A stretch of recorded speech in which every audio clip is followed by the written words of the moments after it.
በጣም የወደድከው መጽሐፍ የማንን ነው? በዲያቆን ሄኖክ ኃይሌ የተጻፈው የኤፍራጥስ ወንዝ። አባታችንን እንዴት ትላለህ?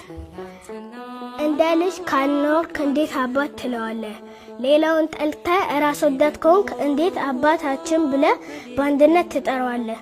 ምድራዊ ነገር ብቻ እያሰብክ እንዴት በሰማያት የምትኖር ትለዋለህ?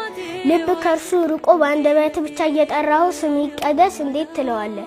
ስጋዊና መንፈሳዊውን እያቀላቀልክ መንፈስ ይምጣ ለምን ትለዋለህ? መከራን በጸጋ የማትቀበል ከሆነ ፍቃድ ይሁን ለምን ትላለህ?